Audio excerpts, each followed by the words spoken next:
I have a lot of compassion for the narcissist. The narcissist is never acting out in some sort of intentional volition. They are not doing it intentionally. It's more of a trauma response. Why are they doing that? Because they're scared. Because they had a shit time of life, because somebody abused them, they were never safe, whatever it was. Maybe their parent was a narcissist and they just learned to be it from them.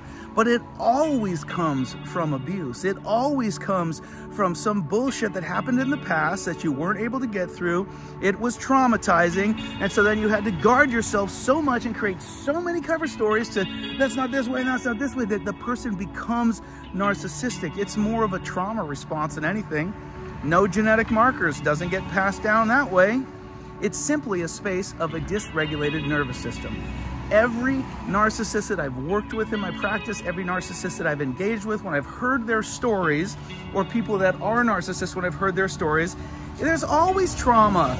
They're just scared. They're just protecting themselves. They're just acting out. And what happens is they create a cover story for themselves. It's like a child that is on the playground. It's like, my dad's a fighter pilot, and I can jump 10 feet, whatever it is. They like make up something to make them feel better about themselves. And that's exactly what narcissism is, except for just in this extremely dysregulated space. It gets such a violent, diversion from what life really is, that the person is really truly believing their own lies. This is exactly how cover stories work in trauma. It's exactly how it happens in the nervous system. When we're in those elements of trauma, when that maybe narcissistic tendencies are being formed through our upbringing and everything like that, that is a space of trauma. You're unable to get out of it psychologically, physically, whatever, and you end up getting dysregulated. Those who are hurt other people. It just happens. And so the narcissist is never out there of their own volition being like, I'm gonna be a narcissist. They're just scared. So have a little compassion for them. And if you find yourself calling other people narcissists, oh, they're a narcissist, I guarantee you have narcissistic tendencies within you.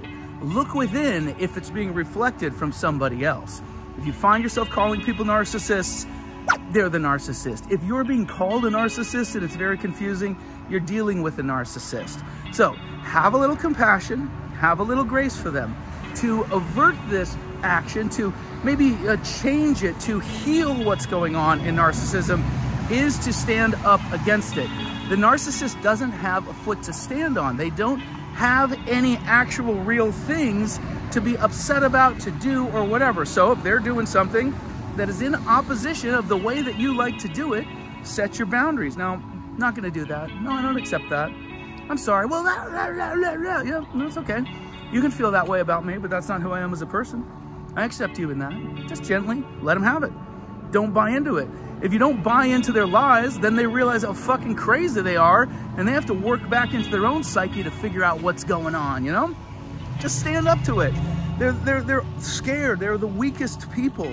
They don't have any of their own sense of self or peace or anything. So those people always crumble. They're all bark.